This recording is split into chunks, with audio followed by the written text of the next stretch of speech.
नमस्कार साथियों, आप सभी का स्वागत है प्यारे से प्लेटफॉर्म साइंस संग्रह में। मैं हूं आपके साथ प्रिंस सर। अभी एक बहुत ही शानदार वीडियो लेकर आया हूं आपके लिए। आप लोगों का बहुत सारा कमेंट्स आ रहा था कि सर स्पोकन की वीडियो कब शुरू करेंगे।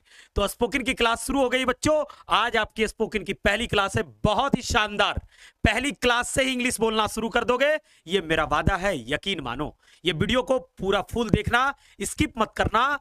मतलब विदाउट ग्रामर आप इंग्लिश बोल सकते हैं। You can speak fluent. कैसे? आज हमने जो ट्रिक दिया है, आज हम जो ट्रिक देंगे बहुत ही शानदार, जबरदस्त और मस्त है। ठीक है, देखिए कैसे। आइए शुरू करते हैं बच्चों। एकदम एकदम इतना आसानी से पढ़ाएंगे, इतना अच्छे से पढ़ाएंगे कि एकदम तुरंत बोलना चालू कर दोगे इंग्लिश। चलिए सबसे पहले समझते हैं कि स्पोकन इंग्लिश है क्या। स्पोकन इंग्लिश क्या है उसको हम लोग जानेंगे सबसे पहले। ठीक है, तो आइए सबसे पहले स्पोकन इंग्लिश की डेफिनेशन आपको लिखते हैं, एकदम शानदार, जबरदस्त और मस्त। स्पोकन इंग्लिश की डेफिनेशन जान लेते हैं हम लोग पहले। ठीक है, स्पोकन इंग्लिश की सबसे पहले डेफिनेशन देख लेते हैं हम लोग। स्पोकन इंग्लिश कहते किसको है? सबसे अच्छी बात यह है कि स्पोकन इंग्लिश कहते किसको है, ये हम लोग देख लेते हैं बेटा। ठीक है, स्पोकन इंग्लिश जो है उसको रेजिंग क्वेश्चन। देखो बेटा, स्पोकन इंग्लिश क्या है? जैसे हम लोग हिंदी में बोलते हैं, ठीक है, हिंदी में बोलते हैं, हिंदी में जवाब देते हैं तो हिंदी वाली होगी। स्पोकन इंग्लिश क्या है? अंग्रेजी में बोलना, अंग्रेजी में प्रश्न पूछना, अंग्रेजी में उत्तर देना, क्या कहलाता है? स्पोकन इंग्लिश कहलाता है। इंग्लिश क्या है? English is a language which is spoken all over the world, so it is called an international language. अंग्रेजी एक भाषा है जो पूरी दुनिया में बोली जाती है, इसीलिए उसे अंतरराष्ट्रीय भाषा कहते हैं। उसी प्रकार से स्पोकन इंग्लिश की डेफिनेशन है, raising question and giving answer in English is called spoken English. देखिए ध्यान से, raising question and giving answer in English and a raising question and giving answer in English is called a spoken English. Is called a spoken English. Is called a spoken English. ठीक है, यही है बेटा spoken English. Spoken English किसको कहते हैं?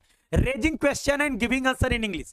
मतलब प्रश्न को भी इंग्लिश में ही पूछना और उसका जवाब भी इंग्लिश में ही देना, क्या कहलाता है? स्पोकन इंग्लिश कहलाता है बेटा। ठीक है, चलिए देखिए ध्यान से।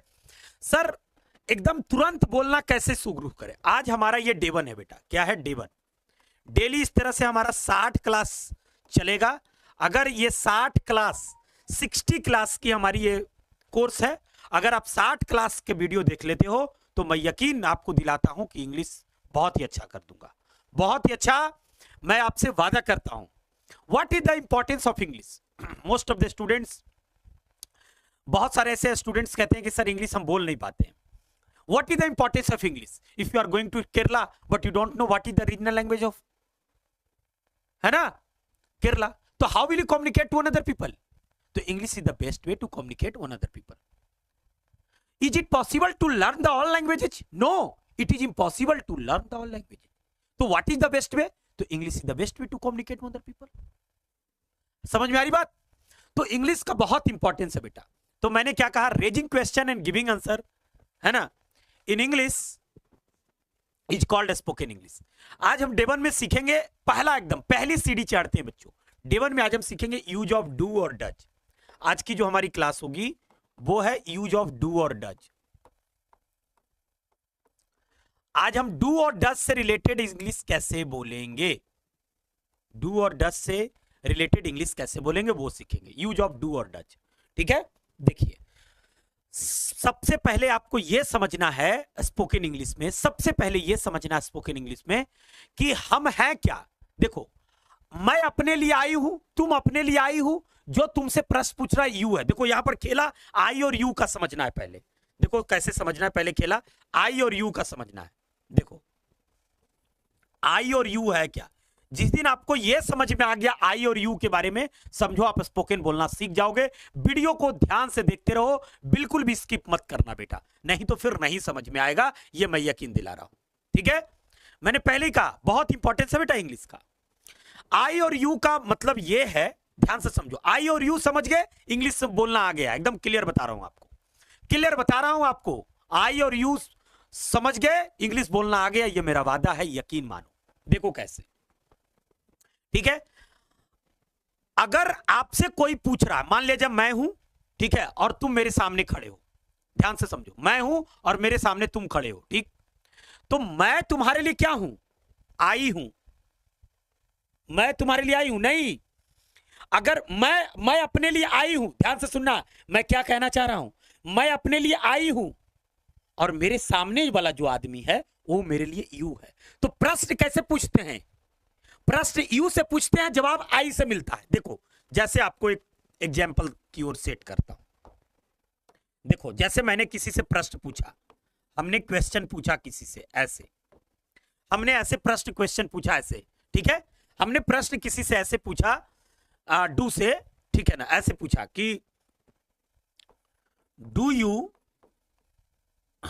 सिंग a song, do you sing a song, क्या तुम गाना गाते हो? मैंने क्या पूछा? प्रश्न, याद रखिए। तो मैंने प्रश्न कैसे पूछा?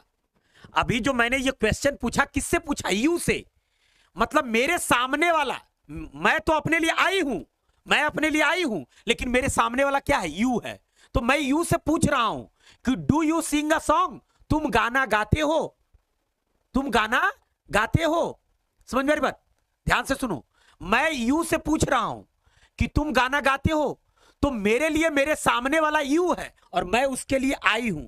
आई प्रश्न पूछ रहा है यू से, तो यू जवाब देगा। जब यू जवाब देगा तो आई बन के देगा ना। ध्यान दो, अब ये आंसर रिप्लाई, अगर वो रिप्लाई देगा तो कैसे देगा? आई बनकर देगा। वो हर व्यक्ति अपने लिए आई है, इस बात को याद है। यू और आई पर इसीलिए मैं फोकस कर रहा हूं। हर व्यक्ति अपने लिए आई, इतना याद रखना है कि जब भी जवाब देना है तो आई बनकर देना है, और सामने वाला हमसे जो क्वेश्चन पूछेगा वो यू बनकर देगा। तो आई और यू को ध्यान से समझ लो बेटा, एकदम क्लियर बात जो समझा रहा हूं, ठीक है। एकदम जीरो लेवल से, एकदम जीरो लेवल की इंग्लिश से है, जीरो से हीरो बनाएंगे आपको, ठीक है ना। देखिए, तो रिप्लाई क्या हो जाएगा? मैंने कहा क्वेश्चन में do you sing a song, तुम गाना गाते हो, तो सामने वाला अगर गाना गाता होगा तो कहेगा यस, और अगर नहीं गाता होगा तो कहेगा नो। दो ही जवाब आ सकता है रिप्लाई, या तो यस आ सकता है या तो नो आ सकता है। तो यस में अगर आएगा तो क्या बोलेगा? याद रखना है, ठीक है। क्वेश्चन हमेशा हमेशा रिप्लाई, आई हमेशा रिप्लाई के लिए है और यू हमेशा क्वेश्चन के लिए है। इस बात को याद रखना है बेटा, इस बात को याद रखना है मेरे शेर, ठीक है। हाँ, तो ये जवाब क्या देगा? जवाब देगा बन करके, कैसे जवाब देगा सर? तो जवाब कैसे देगा? यस, ठीक है, आई सिंग a song, I Singh a song. और अगर इसको कहना होगा कि नहीं मैं गाना नहीं गाता हूं, तो क्या जवाब देगा बेटा? ये no, no I don't sing a song, यही देगा ना अगर इसका जवाब, ठीक है। अगर इसका जवाब नो में देना होगा तो कैसे देगा बेटा? अगर नो में देना होगा जवाब तो कैसे देगा बेटा? नो में देना होगा तो बोलेगा नो, है ना, no I don't sing a song, no I don't sing a song, don't, है ना, डोंट नहीं पढ़ते, डोंट, डजंट, है ना, डजंट नहीं, डजंट, डजंट, है ना। ठीक है, आई डोंट सिंग अ सॉन्ग, यानी कहने का मतलब यह हुआ कि प्रश्न जो सामने वाला, देखो दो ही बात है। देखो स्पोकन में क्या होता है, मिरर के सामने से खड़ा हो जाए, मैं अपने लिए आई हूं बेटा, मैं अपने लिए आई हूं, मेरे सामने वाला यू है, हम आई है, हम प्रश्न पूछेंगे यू से कि तुम घर जाते हो, तो बोलेगा नो मैं घर नहीं जाता हूं, या बोलेगा यस मैं घर जाता हूं। समझ में आ रही बात? ये बोलेगा यही, ठीक है ना। तो मैं अपने लिए आई हूं और वो भी अपने लिए आई है। अगर वो हमसे पूछेगा प्रश्न तो यू बनकर पूछेगा और मैं जवाब दूंगा तो आई बनकर दूंगा। मान लीजिए हमसे कोई प्रश्न पूछे, सपोज दैट तुम हमसे प्रश्न पूछो कि सर यू टीच, हमसे कोई पूछेगा तो क्या पूछेगा? Sir do you teach English. मान लीजिए आपने हमसे पूछा तो कैसे पूछोगे? Sir do you teach English. तो फिर मैं जवाब दूंगा, कैसे जवाब दूंगा? आई बनकर, यस आई टीच इंग्लिश। अगर मैं पढ़ाता हूं तो बोलूंगा यस आई टीच इंग्लिश, अगर नहीं पढ़ाता हूं तो बोलूंगा no I don't teach English, I don't teach English, है ना बेटा। ऐसे जवाब ऐसे करेंगे बेटा जी, समझ में आ रही बात? हाँ, तो यही ध्यान रखना। अब बहुत सारा बच्चा ये कहेगा कि सर सबसे पहले तो हमें यही नहीं आता है कि कहां डू लगाएं कहां डज लगाएं। ठीक है, तो यहां टेंस पढ़ने की जरूरत नहीं, ट्रिक याद रखो, काम फिनिश हो जाएगा। ठीक है, अभी और एग्जांपल देंगे। ट्रिक टेंस पढ़ने की कोई जरूरत नहीं, without tense you can learn English, you can speak English definitely. I promise to you, you will give me time, I will improve your English. ठीक है, याद रखो। कभी सुभाष चंद्र बोस ने कहा था कि तुम मुझे खून दो मैं तुम्हें आजादी दूंगा, तो मैं कहता हूं, ठीक है, कि give me time, I will give you, ठीक है क्या, आई विल इंप्रूव योर इंग्लिश। समझ में आ रही बात, ध्यान दो। अब देखो बहुत सारा बच्चा ट्रिक्स है, ट्रिक्स याद रखना है, ट्रिक्स से सीखना है कोई भी चीज। अब बहुत सारा बच्चा कहेगा सर डू डच के लिए कहां डू लगाएं कहां डज लगाएं, कई बार डच से भी क्वेश्चन आएगा। हाँ, तो ये सीखना बहुत जरूरी है, तो याद रखेंगे। पहले डू, डू कहां कहां लगाना है याद रखो, याद रखो डू कहां कहां लगाना है। ठीक है, डू के साथ हमेशा जो है आई वी यू और दे के साथ डू का इस्तेमाल करते हैं। ठीक है, याद रखना। नेगेटिव, ये पॉजिटिव के लिए, नेगेटिव के लिए डू प्लस नॉट मिलाकर डोंट बनता है। क्या बनता है बेटा, डू प्लस नॉट मिलाकर डोंट बनता है। ठीक है, डू प्लस नॉट मिलाकर डोंट बनता है, ये तुम्हारा हो गया डू प्लस नॉट मिलाकर डोंट। समझ में आ रही बात, डू प्लस नॉट मिलाकर डोंट बनता है, ध्यान रखना है ना। जब भी आई बी यू दे से क्वेश्चन पूछेंगे तो डू लगाकर पूछेंगे। कैसे लगाकर पूछेंगे, जैसे डू यू प्ले क्रिकेट, है ना, समझ में आ रही बात, डू यू प्ले क्रिकेट। ठीक है, बोल सकते हैं यस, बोलेगा यस आई प्ले क्रिकेट। ठीक है, फिर तो अगर तुमसे पूछना हो किसी को बी लगा करके, है ना, तो ये सब में हमेशा डू लगेगा बेटा। ठीक है, डज का इस्तेमाल याद रखेंगे, डज का इस्तेमाल जो है इसके साथ करते हैं, सी, ये सब सब्जेक्ट के साथ आमतौर पर। ठीक है, ही, सी, इट या कोई नेम के साथ हमेशा जो है डज का इस्तेमाल करेंगे। ठीक है ना, जैसे किसी से पूछना हो तो वह क्रिकेट खेलती है थर्ड पर्सन के लिए, आमतौर पर यह थर्ड पर्सन के लिए इस्तेमाल किया जाता है ना। जब फर्स्ट पर्सन और सेकेंड पर्सन तो आई और बी में खेला होगा, याद रखिएगा।